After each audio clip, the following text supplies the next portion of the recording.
자, 다 같이 시작하겠습니다. 안녕하십니까? 예, 날이 갈수록 고생 많습니다. 내가 왜 이 짓거리를 하는지, 이제 멘붕이 올 때도 됐고, 이제 시험을 어떻게 잘 보느냐가 걱정이 아니라 시험장에 과연 이 마음 갖고 갈 수 있을까라는 생각도 들고, 괜히 헛고생하는 거 아니야? 아니에요. 실패하든 성공하든 뭔가 새로운 걸 도전했다는 것은 그만큼 발전입니다. 진짜 발전이에요. 동생도 참고하라고. 예. 장가도 2번 간 놈이 또 잘 가요. 그지? 예, 그렇지. 아, 한 번도 못 갔으니까 많은 경험이 있을 거야. 제가 만약에 미혼이라면 국제 결혼하고 싶어요. 거기 이제 우즈벡 이런 데 가면은 우리나라 김태희 정도면 거기서 밭을 매야 돼. 그 정도 해. 참고하시고 15회차 문제풀이 가겠습니다. 이제 비용에 관한 문제인데 21년도에 지급한 보험료가 18,000원, 지급한 게 18,000원이다. 그리고 지급한 게 18,000원인데 선급보험료라는 계정 잔액이 다음과 같았다. 그럼 선급보험료는 21년 초에 선급보험료 요것은 작년에 비용을 많이 지급해서 올해 넘겨준 거니까, 그러니까 이 1년 동안이라 0년도에 넘겨준 거니까 당연히 비용으로 올해 플러스를 해야 될 것이고, 그 다음에 올해 말에 선급된 것은 야 내년 거다 받아라 하고 넘기는 거예요. 그럼 비용의 입장으로 본다면 지급한 금액에서 바로 전기 선급액은 더해 주시고 그 다음에 단기 선급액은 뭐 빼줌으로써 손익계산서의 비용이 되는 거예요.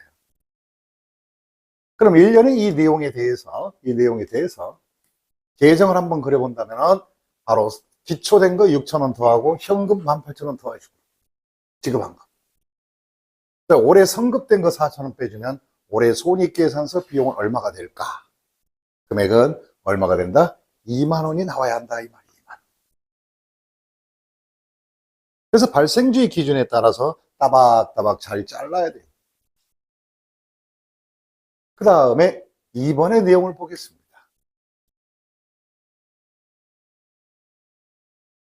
이번의 내용도 소모품이라는 바로 자산 계정이 있다는 거예요. 소모품은 사용된 금액은 비용으로 떨어야 돼. 그럼 품으로 나와 있으니까 이 품 자체가 10만 원 이상 구입을 했다는 구입.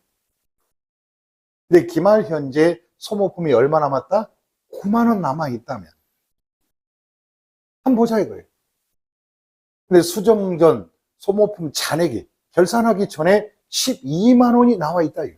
그럼 기말 수정 분기는 어떻게 될까?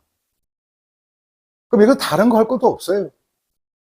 그러면 시산표상에 12만 원과 그 다음에 올해 구입액 얼마예요? 네? 10만 원. 그 다음에 여기서 기말 현재 얼마 남아 있으니까 9만 원. 그러면 전체 총 얼마에서 12만 원이라는 금액에서 바로 얼마가 잔액이 남았으니까 9만 원 남았으니까 결국은 얼마만큼 바로 경비를 떨면 돼? 얼마? 3만 원 비용 처리하면 되겠지. 그러면 결과적으로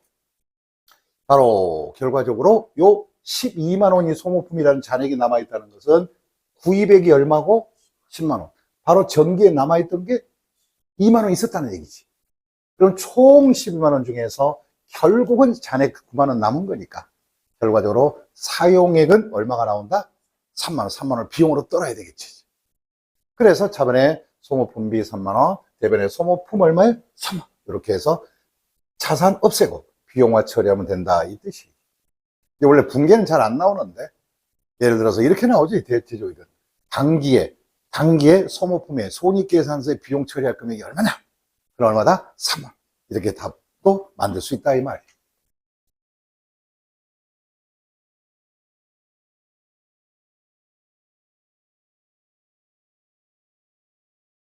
그 다음 잘 보셔야 돼요. 21년도에 손익계산서의 이자 비용이 800원이 넘어갔대, 이자 비용이. 그럼 이자 비용은 사채 할인 발행 차금 상가액이 사채 할인 발행 차금에서 상가액에서 80원이 보태서 이자 비용이 손익계산서에 800원이 넘어갔다. 그럼 여기서 현금 유출액이 얼마냐 이걸 물어본 거예요. 그럼 이제 보니까 미지급, 기초, 기말, 선급도 있고 막 복잡하게 나와 있네. 그럼 여기서 이제 이 문제를 해석하기 전에 제일 먼저 T자 한번 계정을 그려보면 금방 빠져나와. 그러면 T자 한번 만들어 보겠습니다. 자, 이자 비용이다. 그 이자 비용 중에서 여기 보시니까 이자 비용 중에서 바로 뭐가 있느냐? 손익계산서의 이자 비용으로 800원이 넘어갔다 이거야. 총 이자가. 그 중에서 어떻게 되느냐? 왜 800원이 넘어갔을까? 내용을 딱 마구를 맞춰보니까 첫째가 기초에 미지급된 게 얼마 있어요? 거기 자료를 보고 자료. 그럼 작년에 못 지급했다고 미지급된 것은 올해 준다 해서 올해 비용이 될 수는 없는 것이다. 그래서 대변에다가 기초 미지급 빼버리고 또 그래서 기말 선급 찾아. 기말 선급. 이자를 준 건데 올해 결산 때 선급한 거니까 이거 선급은 결산 때 선급은 내년 거라고 띄워놓은 거예요. 떼는 거예요. 야, 내년은 뻥 찬 거야. 그럼 뻥 차버리니까 이자를 기말 선급 빼줘야 되겠지. 그 다음에 기말 올해 못 준 이자 있나 없나? 기말 미지급. 얼마? 올해 못 준 것은 비록 못 줬지만 내년에 줄지라도 이것은 올해 비용으로 넣어야 된다, 안 넣어야 된다? 넣어야 한다. 그래서 기말 미지급 130원 플러스하고. 그 다음에 기초의 선급한 거. 그러면 작년에 야 선급 받아라 해서 올해 넘어온 거야. 올해 이자니까 넘어서 받아야지 올해. 이건 받아주는 이자니까 기초선급 플러스 40원 하고. 그 다음에 할인 발행 차금 상각에서 돈은 안 나갔지만 차금 상각 중에서 얼마가 들어간 거에 80원이 이자로 추가됐으니까. 그럼 결국은 전체 금액이 얼마? 944원에서 요 944원에서 얘 빼면 실제 현금 지출액은 얼마다? 692원이 현금 지출이자였다 이 말이지. 현금 지급액이었다는 거지. 그래서 이 계정을 그리면 조금 쉽게 된다 이 말. 그러면 정답은 692원이 나와야 하겠지. 지급액을 물어봤으니까 692원 2번이 되는 것이.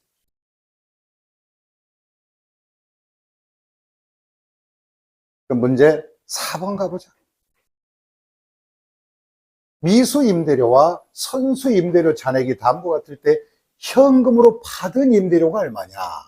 그럼 현금 수입액을 물어본 거야. 현금 수입액. 이것도 T차 계정을 그리면 간단한 거야. 간단한 거야.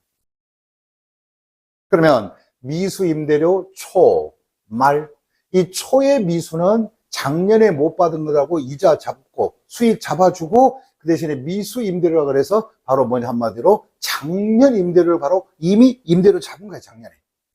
또 올해 받았다 하더라도 이것은 올해 이자가 될 수는 없다. 오늘 받은 것은 임대료가 될 수가 없다. 그 다음에 선수는 뭐냐? 올해 작년에 선수한 것은 올해 넘겨 받아라 해서 준 거니까 플러스 된 것이고.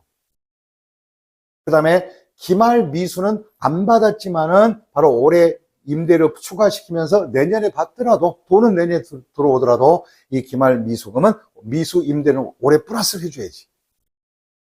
그다음 올해 또 선수한 것은 미리 받은 임대료는 내년 거 아니냐 그럼 빼야 되겠지.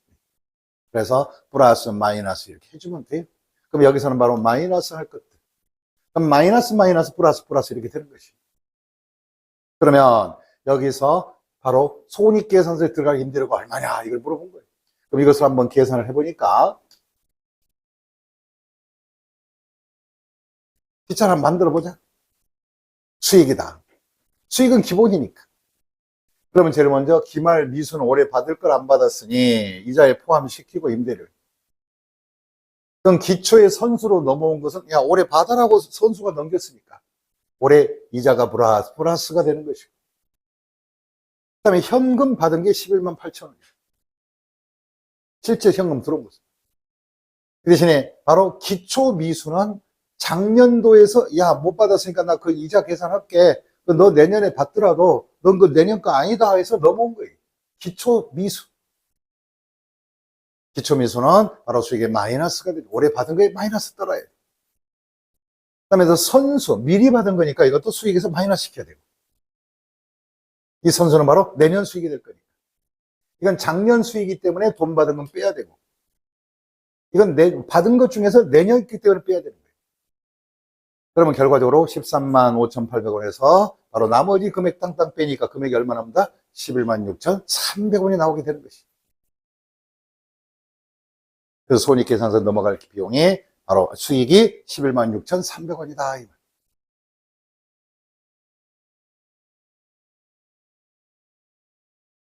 문제 5번 가봅니다.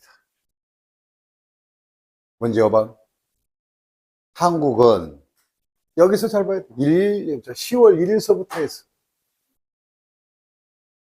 1년간 상가를 임대하면서 동일자 향후 1년분 임대료 6,000원을 현금으로 수령하고 전액 수익으로 회계 처리하였다.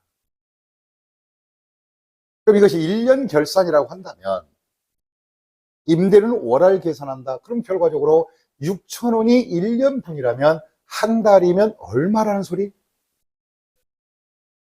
500원 한 달.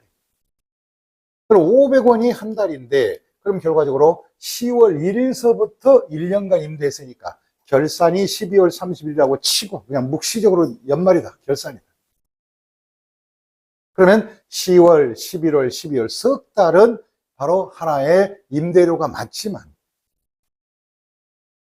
그럼 석 달이니까 6,000원 중에서 석 달이니까 얼마예요? 1,500원. 1,500원 수익이 맞아. 그 대신에 1,500원 수익이 맞으나 나머지 4,500원은 결과적으로 언제 거다? 내년 수익 아니냐고. 그러면 결산 정리분계를 한다면 어떻게 될까?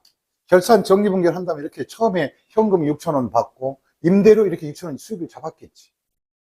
근데 결산할 때 정리분계를 어떻게 되느냐? 임대료 4,500원을 빼야 돼. 왜? 올해 게 아닌 걸.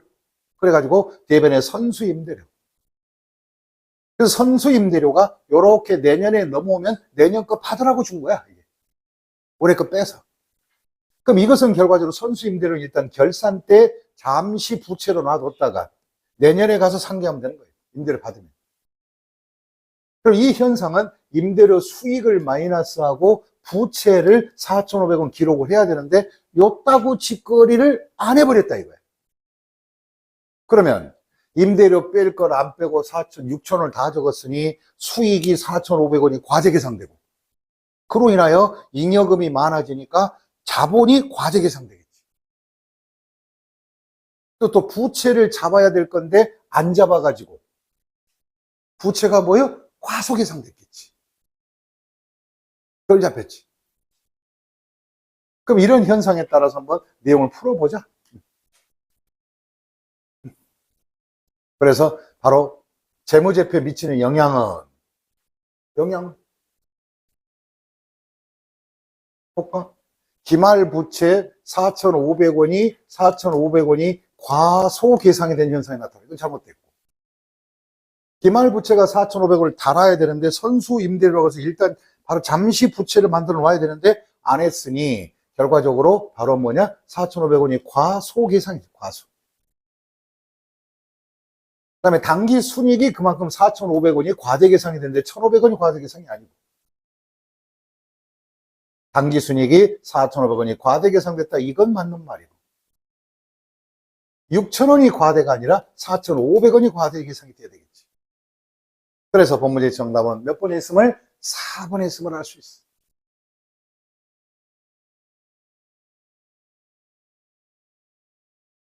또 월급 문제.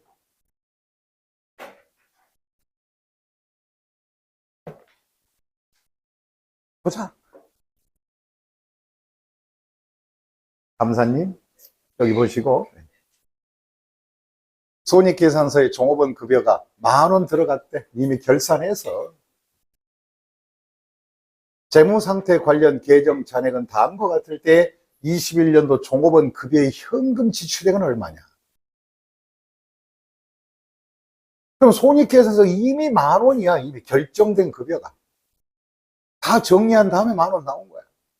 그럼 실제 현금 지출액이 얼마냐 물어보니까 요 미지급 급여는 기초 미지급은 지금 올해 주어야 작년 거 준 거니까 결과적으로 이건 마이너스 형태고, 기말 미지급은 바로 올해는 줄 걸 못 줬으니 비용에 추가를 해야 될 것이고, 그래서 어떤 금액에서 X에서 1,000원 빼고 플러스 2,000원 더해서 결과적으로 10,000원이 넘어갔으니 손익계산서에 현금 지급액은 얼마냐 이걸 물어본 거예요. X값을.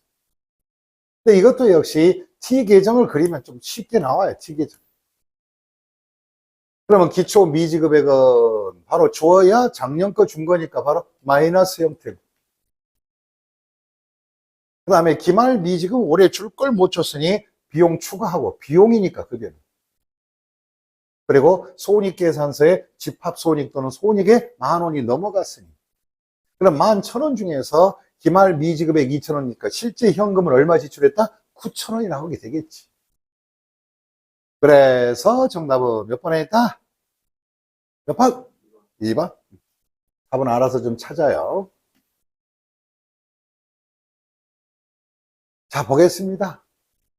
아, 이것도 이제 약간 비틀기를 했는데 뭐 크게 문제될 건 없어. 주식회사 한국은 1년 초에 미지급 임차료 계정 잔액이 1,500원 있었대. 처음에 넘어온 게. 아, 그러면 이번에 이번 연도에 주더라도 이것은 작년 임차료 준 거니까 빚 갚은 거지 비용이 아니라 이거지. 그러면 올해 준 것 중에서 이건 마이너스 현상이 발생하고, 그리고 기말 수정 후 시산표에 수정 후가 중요한 거예요. 수정 이미 결산 정리한 다음에 임차료 관련 계정이 다음 것 같다. 그럼 수정 후 결산 정리한 다음에 임차료가, 그럼 임차료가 12,000원이 결과적으로 이 12,000원은 결과적으로 이미 손익계산서로 넘어가 있는 거예요. 수정 후가. 성급 임차료 다 수정이 돼버린 거예요. 그러면 결과적으로 현금 지급 총액이 얼마냐 물어본 거예요. 그럼 이것을 이제 약간의 역산의 의미에서 계산해보면 금방 또 나와요. 이미 12,000원이 손익계산서에 수정이 돼서 넘어간 상태고, 넘어가기 전에 기초 미지급된 건 돈 줘봤자 이건 올해 게 아니니까 이건 마이너스 현상이고, 기말 성급도 마이너스 현상. 이번 거 아니에요. 다음 연도 거예요. 그 다음에 기말 미지급이나 기초 성급 이런 것이 전혀 없었기 때문에 결국은 올해 현금 지급한 13,800원 중에서 기초 미지급분 지급한 건 작년 거고, 그 다음에 이것은 내년 거니까 결과적으로 손익에 12,000원 넘어갔더라 이 말이에요. 그럼 결과적으로 올해 현금 지출액이 얼마냐 물어봤더니 금액 얼마 나온다? 13,800원이 나와야 되겠지.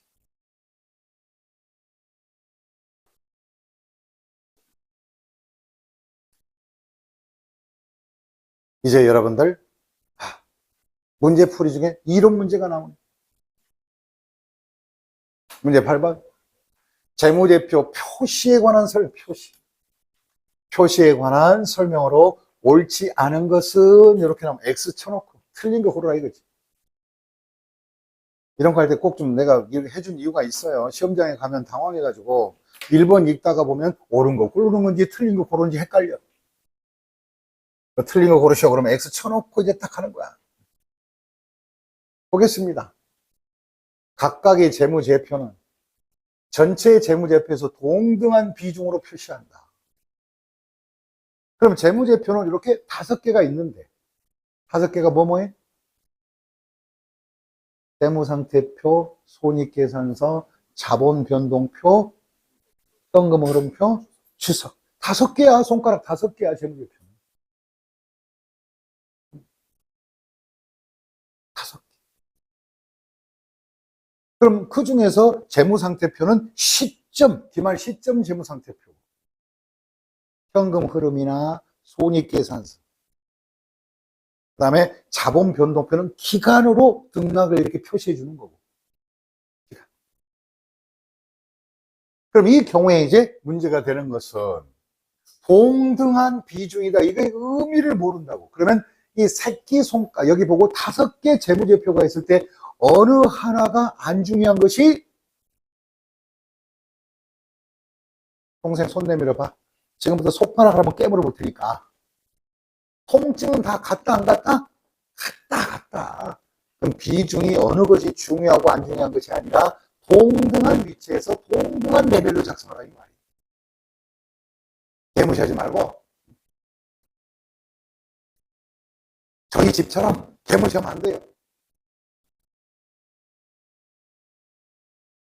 저희 어머니께서는 우리 형님만 무조건 감싸고 놀았어. 자매 형제가 5인데 그 중에 저를 제일 미워했어요. 둘째 아들이라고. 감정 많이 상했어요. 특히 소풍 갈 때. 형은 소풍 갈 때 200원을 주고 나는 30원 주더라고. 그 다음에 사과 2개 싸주고 나는 1개 싸주고. 그래서 나는 소풍 안 가고 딴 데 가버렸어요. 자, 동등성을 가져라. 어느 하나가 안 중요한 게 아니다. 그 소리. 그 다음에 손익계산서는 기타 포괄 손익은 단일 포괄 손익계산서에 두 부분으로 나누어 표시할 수 있다 없다? 있다. 단기손익. 그래서 우리가 단기손익 만들고 있다. 기타 포괄은 밑에다가 한 라인에다 쓸 수도 있었고, 또 손익계산은 아예 단기순익만 잘라서 하나 작성하고, 또 단기순익에서 바로 뭐야, 기타 포괄손익까지 해서 포괄순익을 구할 때 따로 구분해서 쓸 수도 있었다 그랬어요.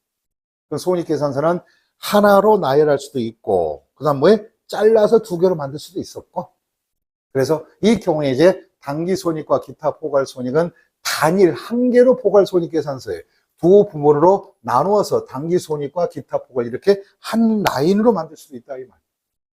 독립할 수도 있고 다 따로. 그다음에 재무제표는 동일한 문서에 포함돼 함께 공포되는 그 밖의 정보와 명확하게 구분하고 식별되는 거. 구분 식별을 확실하게 해야지. 자산을 갖다 손익계산에 기 집어넣고 그러면 되냐? 안 되지. 구분하여 식별하라. 특성에 맞춰. 그 다음에 재무제표 항목 표시나 분류를 변경한 경우에 실무적으로 적용할 수 없는 것이 아니라면 비교 금액도 재분류하라. 그러면 재무제표 항목의 표시나 분류를 바꿨다 이거지. 그럼 이 경우에 비교 재무제표도 다시 재분류해서 만들어줘라 이 말이에요. 그러면 작년에는 재고자산을 뭐 상품, 제품 막 쓰고 있다가 야 이거 너무 난잡하지 않느냐? 그냥 묶어 재고자산 이렇게 이번에 명시 썼을 때는 비교하는 작년 거도 무슨 자산? 재고자산 이렇게 표시를 해서 맞춰서 비교 가능성 있게 좀 해달라 이 말이에요. 그 다음에 재무제표가 한국국제회계 기준을 요구사항을 모두 충족한 경우에 국제회계 기준을 적용했음을 바로 추석으로 둘 수 있는 것이. 일부만 적용해서는 안 돼요. 그러면 모두 충족한 경우가 아니라도 국제회계 기준을 일부 썼다고 해서 그거의 준서에 작성되었다 보고할 수는 없는 것이다. 우리가 기본 이론 하면서 충분히 배웠던 내용이지. 그 다음 9번째, 재무제표 작성과 표시 관한 일반사항을 물어봤어. 그럼 재무제표는 올해 해서 청산해야 돼? 아니면 계속기업이라는 가정하에서? 계속기업이지, 계속기업. 올해도 하고 내년도 할 거라는 가정하에 재무제표를 작성해야지. 만약 기업 청산할 때야 뭐 마지막이니까. 청산 재무제표니까. 존속 가능성으로 해달라. 일단 부적절한 회계 정책은 이에 대해서 공시나 주석을 잘 설명했다 하더라도 정당화될 수 있다 없다? 없어요. 잘못된 회계 처리는 이런 것이 잘못됐으니까요. 이해해 주세요. 이건 말이 안 되는 소리. 뭐 어디 있어? 잘못된 건 잘못된 거야. 그리고 비교 정보나 이런 재무제표는 1년마다 최소한 1년마다 작성해야 돼요. 적어도 1년. 그러니까 최소한 1년마다 작성하는 거죠. 특별한 경우가 아니라면. 그 특별한 경우는 있어요. 회계 결산하는데 예를 들어서 12월 5일 날, 12월 31일 날이 창업이 됐는데 12월 30일이 결산인데 12월 5일 날 창업을 한 거야. 그러다 보면 이거 한 25일 가지고 재무제표를 결산하자니 좀 그렇고 해서. 근데 초기 창업할 때는 그냥 1년을 잡아서 원래 1년이나 12월 5일 창업으로 인하여 이것은 중요성 며칠 사이는 중요하지 않으니까 첫 회계 결산 기간은 이렇게 해서 1년 365일 플러스 한 25일 더 잡았습니다. 라고 해서 주석해 주면 돼. 그런 것만 아니라면 1년 단위로 끊어야 되겠지. 그 다음에 재무제표는 1년마다 작성한다. 기본이고 적어도. 어디, 그거 아닌데 어디까지 했어요? 이건 몇 번 하다 했어요? 1년마다. 1년. 그 다음에 한국국제채택 기준의 요구가 허용되지 않는 한 자산과 부채 그리고 수익과 비용은 상계를 하면 안 돼. 네? 허용하지 않는 한 상계하면 안 돼. 상계하는 건 그거 할 수 있어요. 바로 보정자산 팔았다. 보정자산 팔았는데 이익이 나왔다. 거기 비용 들어간 게 있다. 그럼 이익에서 깔 수 있다 없다? 있어. 그러면 직접 상계가 가능한 것도 있다고. 그러나 차입금과 대여금을 까버린다든가 매출액과 매출 원가를 까고 이익만 죽는다든가 요거 따위 짓거리 하면 안 돼. 그래서 우리가 허용하지 않는 한 자산, 부채, 그리고 수익과 비용은 서로 상계해서는 안 된다. 그다음에 5번째 이거 주의해야 돼요. 모든 재무제표는 발생주의 회계다. 그렇지 않아요. 현금 흐름표는 현금주의로 왔다 갔다 하는 것이지. 기간 비용, 기간 수익으로 개념 잡는 게 아니에요. 그럼 재무제표 중에서 발생주의 개념은 다인데 기본 개념이 현금 흐름표는 발생주의다, 현금주의다. 현금의 수급 조절이니까 현금주의를 작성해야 돼. 발생주의가 아니에요. 그래서 5번이 정답이 되겠습니다.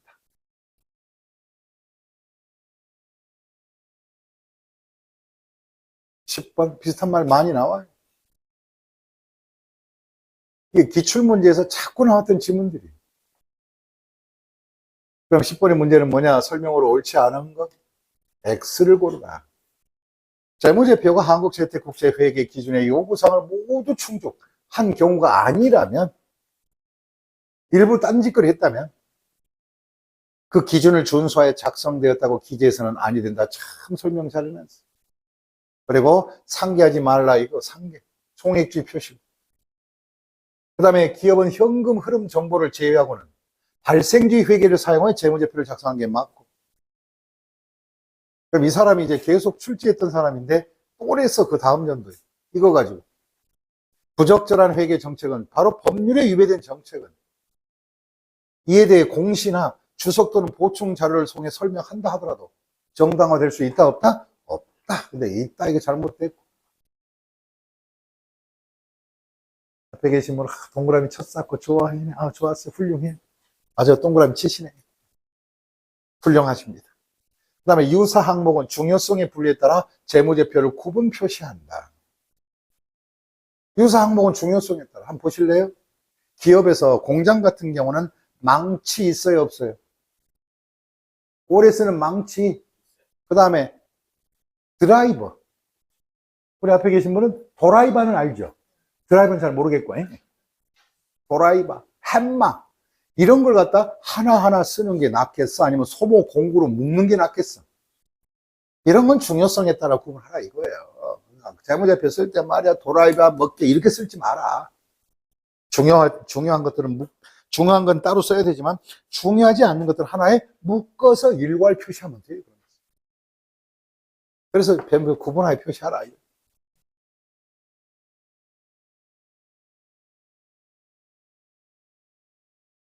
그 다음에 11번. 이것도 동일한 사람이 출제한 거예요. 이 사람은 맨날 이 짓거리. 성격이 그래. 아마 그분이 또 출제해서 이거 또 나올 거야, 이 질문. 그리고 이제는 뭐 5개를 이렇게 놓은 게 아니라 틀린 거 고르셔 뭐 이렇게 나오겠지. 옳지 않은가? 모든 재무제표는 발생지 같은 소리 하네. 현금 흐름표는 아니지. 그 다음에 바로 뭐냐? 한국재택회계 기준은 달리 허용하거나 요구하는 경우를 제외하거나 단기 재무제표에 보고되는 모든 금액에 대해서는 전기와 단기를 비교하라 안 하라? 하라. 비교 재무제표 해야 돼. 그래서 당기분, 전기분 이렇게 같이 써주잖아. 널널하게. 그럼 전기분을 안 쓸 때도 있나?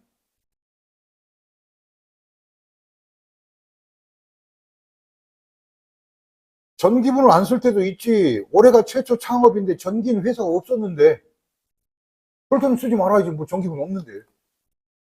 하지만 있다면 전기라는 것이 있다면 반드시 표시해줘라.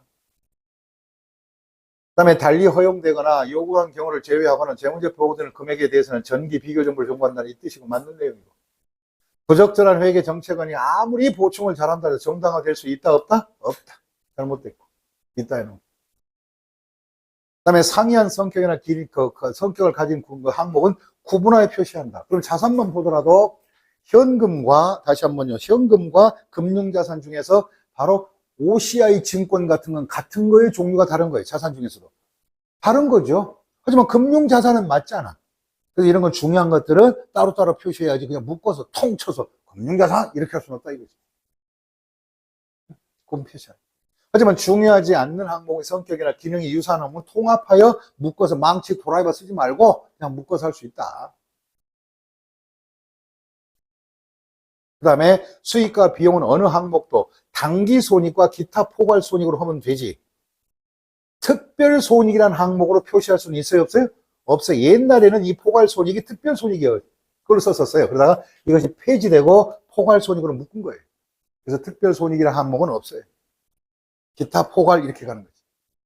그리고 옛날에 특별손익이 지금은 뭐로 바뀌었다? OCI 손익으로 바뀌었다. 잘 맞는 것이 그러면 기업과 디귿이 잘못되었으니 정답은 몇 번이다? 2번에 속하겠지. 기업과 디귿. 그 다음에 12번 똑같은 말 나와요.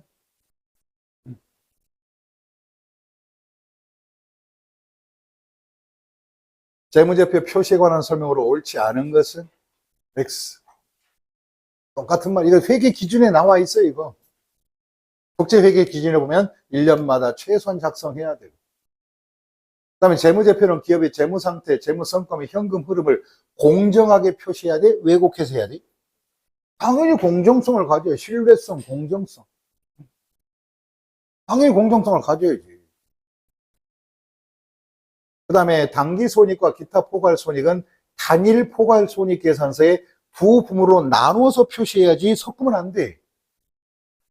당기손익까지 해서 당기순이익 쓰고 당기순이익 얼마? XXX. 그 다음 그 밑에다가 뭘 쓰느냐 이제 밑에다가 쓰는 거야. 기타 OCI 얼마 얼마 해서 총 포괄손익 이렇게 해서 구분을 해야지 당기손익과 포괄이익을. 이걸 갖다 여기다 써주고 여기다 써주고 막 수가의 비용을 막 섞으면 안 되는 거예요.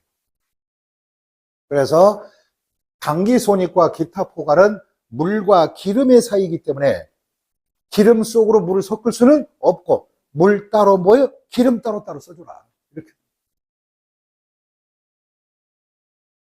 서로 상기하지 마라 이 뜻이고 허용하지 않는 한은.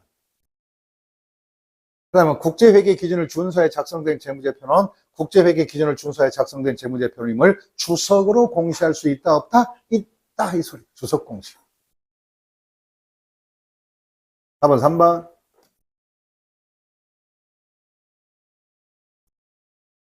(13번) 또 나왔네. 비슷한 말이. 13번에 다음 재무제표에 관한 설명으로 옳지 않은 것 X. 다섯 손가락 중에서 어느 하나 중요하지 않는 게 없다. 그래. 동등한 비중을 가져라. 경영진은 재무제표를 작성할 때 계속 기업의 가정의 존속 가능성이 계속성을 가져라. 그럼 현금 흐름 정보를 제외한 나머지는 다 발생주의 회계고. 또 나왔어요. 똑같은 사람이야. 얘는 이 문장 가지고 아주 지지고 볶고 다 해먹어. 주석이나 공시를 한다 해서 부적절한 회계 정책은 자체가 될 수는 없다. 정당화될 수 있다가 아니라 뭐예요? 없다. 정당화될 수 없어요. 잘못된. 걸레는 아무리 빨아도 걸레다 행주다. 예? 걸레야, 걸레야. 행주로 써서는 안 돼. 그 다음에 재무제표의 목적은 광범위한 정보 이용자의 경제적 의사결정에 유용한 기업의 재무상태, 재무성과와 재무상태 변동에 관한 정보를 제공한, 좋은 말이네. 부드럽고 아주 좋잖아. 좋잖아.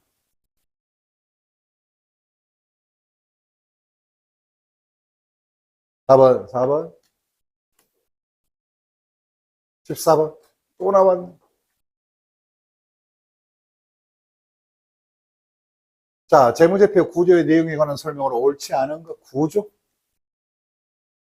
수익과 비용 항목이 중요한 경우 성격과 금액을 별도로 공시하는 건 당연히 중요성의 원칙에 따라 하는 것이고. 그 다음에 유동성 순서의 표시 방법할 경우 자산과 부채는 유동성 순서에 따라 해주시면 돼요. 그 다음에 정상적인 활동과 명백히 구분되는 수익과 비용은 당기손익과 기타 포괄손익으로 표시를 하면 되는 것이지. 이걸 갖다 특별손익으로 표시하는 것이 아니다. 표시 금지. 그 다음에 중요한 정보가 누락되지 않는 경우 재무제표를 표시, 통화를 1000단위 또는 100만 단위로 표시할 수 있으면 그럼 네 알아서 하고 단위를. 그 금액의 단위가 몇인지 공시하다. 그럼 여러분들 증권 정보 같은 데 보면 증권에서 재무 정보를 보면 어떤 회사의 재무제표를 보면 끄트머리 나와 있어. 무슨 단위, 몇 단위, 뭐 억 단위, 뭐 이렇게. 삼성 같은 경우는 과거는 막 억 단위 이렇게 썼어요. 100만 단위가 쓰면 숫자가 너무 지저분하니까.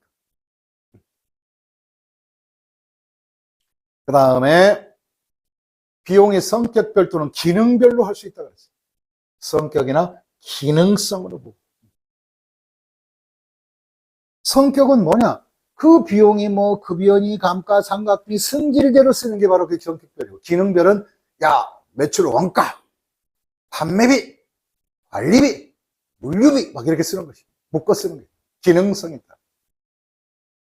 그럼 분류 방법 중에서 신뢰성 있고 목적 적합한 걸 제공할 수 있는 방법을 적용하여 당기손익 인식한 비용의 분석 내용을 표시한다 해서 당신이 원하신다면 기능별이 좋으면 기능별로 하시고 성격별이 좋으면 뭐예요? 성격별로 쓰시고 너 알아서 비용의 수익 항목을 적으라 이거지.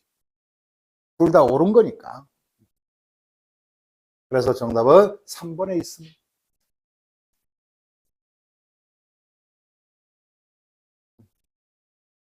15번 문제 갑니다. 21년 재무제표 자료다.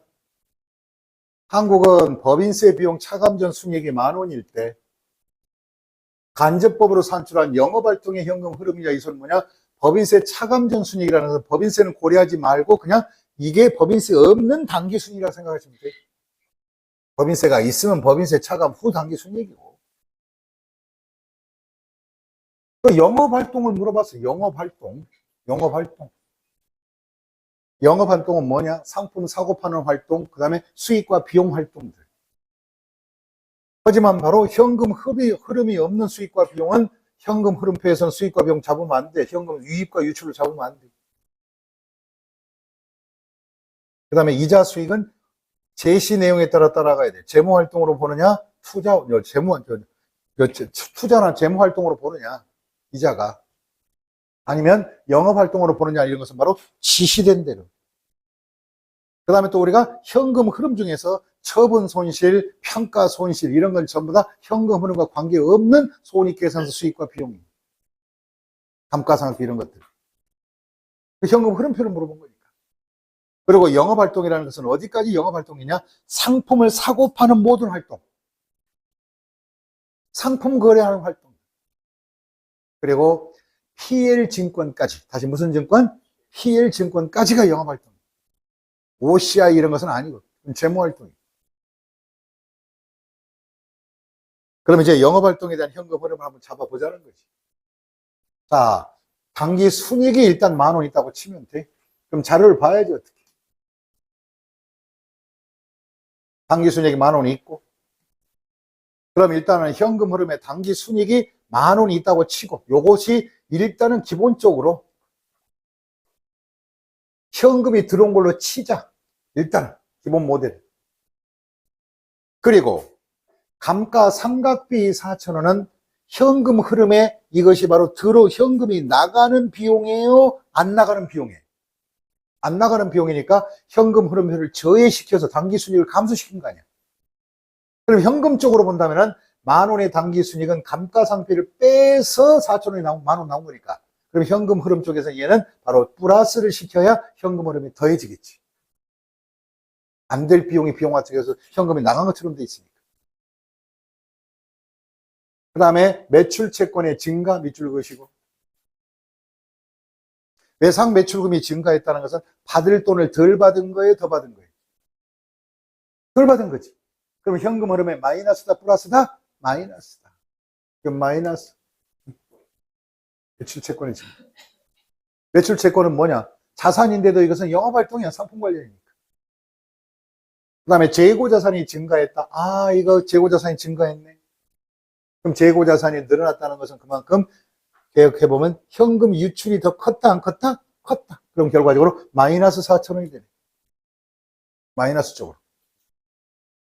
그 다음에 바로 뭐 나오냐? 매입 채무의 감소. 그럼 외상대금이 감소했다는 것은 현금 나가는 게 더 많았다는 거지. 그럼 현금에 유출이 해야 되겠네. 유출 쪽으로. 그 다음에 여기 보시니까 유상증자나 사채 상환은 이것은 재무활동이지 영업활동은 아니지 않냐.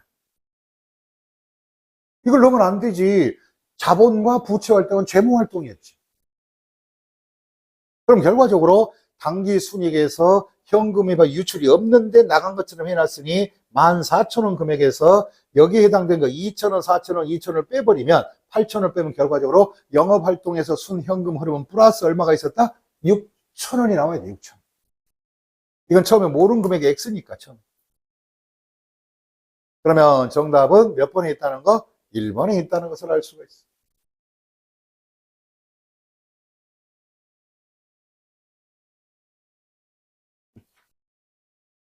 (16번) 가보자. 한국은 당기순이익이 10만 원이고, 그럼 법인세가 이미 고려됐다고 해도 되고 안 해도 됐다. 법인세 자체가 안 나와 있으니까 이거 법인세 차감전 순이익이라 해도 상관없어요.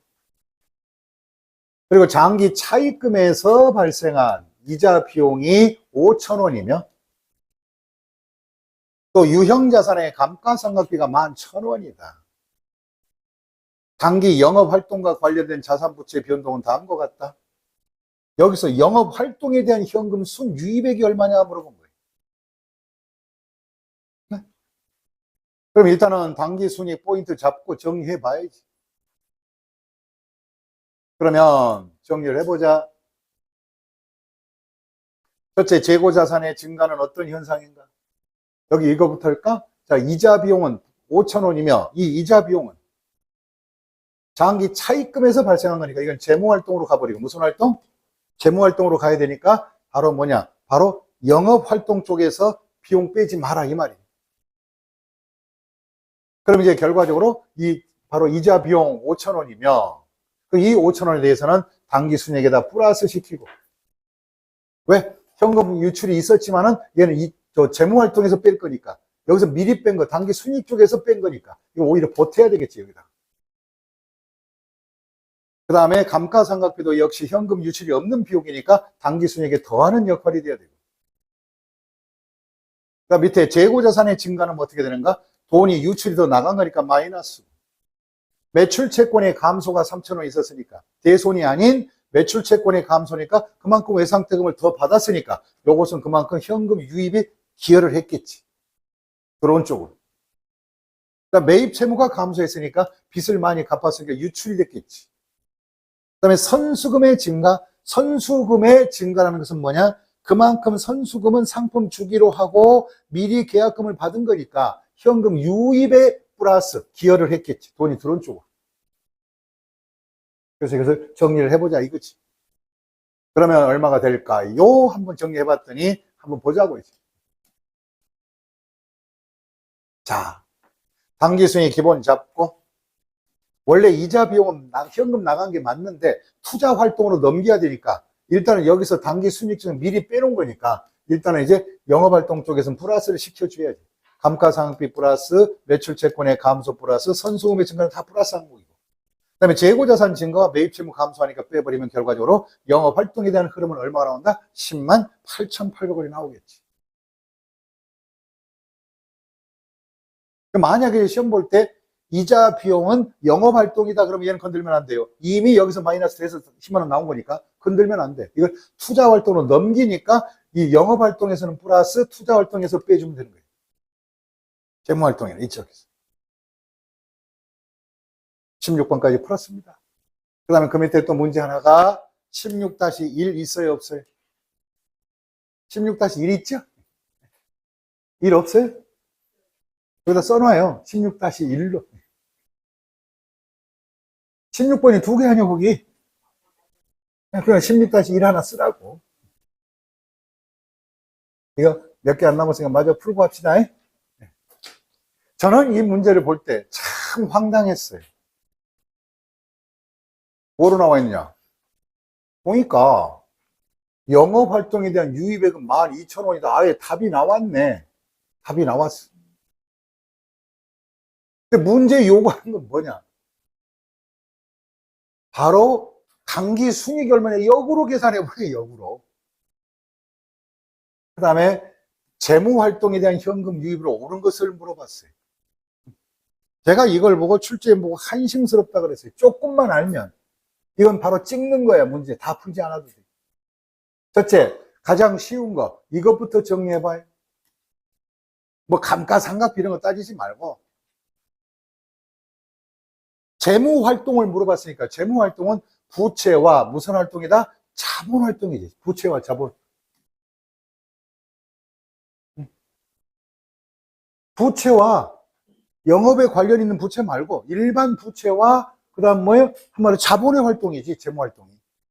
그럼 자 보실래요? 차입금이 1,500에서 1,250 바로 빚이 줄었네. 그럼 결과 현금의 유출 얼마가 있었다? 250원이 유출이고 자본이 500에서 1,200원이 됐다면 어떻게 돼요? 얼마? 700 얼마가? 700원이 늘어났네.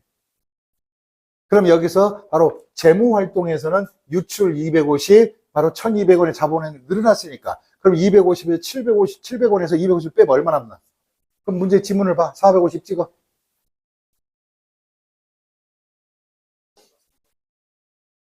경쟁자가 몇 개?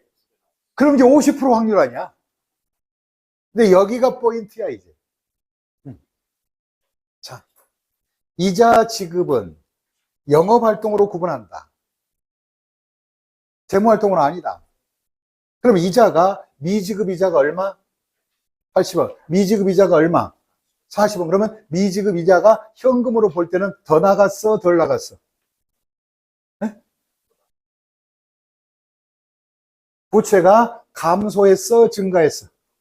부채가 감소했으면 뭐예요? 현금 유출이 있었다는 거지. 그럼 뭔가 40원이 더 유출이 됐겠지. 그럼 끝에 40짜리 찍어!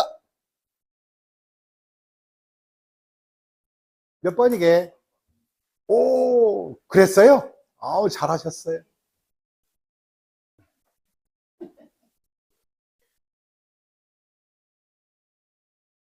영으로 떨어지진 않잖아. 제가 학생이 이걸 한참 풀고 있길래, 그렇게 해서, 그 3번 딱 찍고, 그냥 눈으로 안 보고 그냥 찍어줬어, 3번. 어떻게 이렇게 하냐, 그래. 그거 보면 모르냐, 그게. 꼭 찍어 먹어야 아냐. 네? 왜? 그럼 그려보자. 왜 그런지를. 이 재무활동은 끝난 거니까. 봐요. 영업활동 현금 부르자. 이걸 구하라는 거야, 이걸. 단기 순익을 구하라는 거, 이게. 그 영업활동의 현금은 답이 나와 있고, 성급 비용이 늘어났다는 것은 돈 많이 지출했으니까 마이너스고, 미지급 이자가 40원이 뭐예요? 더 나갔으니까 그만큼 뭐 한마디로 뭐냐? 현금 유출이 있었겠지.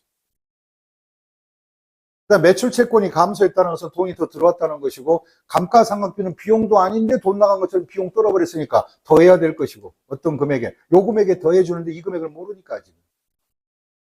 그다음에 무슨 처분 손실, 무슨 처분 손실은 바로 뭐냐? 그 활동 자체가 뭐 유형자산 처분 손실 이런 건 다 어디? 바로 투자나 재무활동 그쪽으로 들어가는 것이지. 처분 손실, 평가 손실은 현금 유출 있는 비용이 아니야, 손익계산서.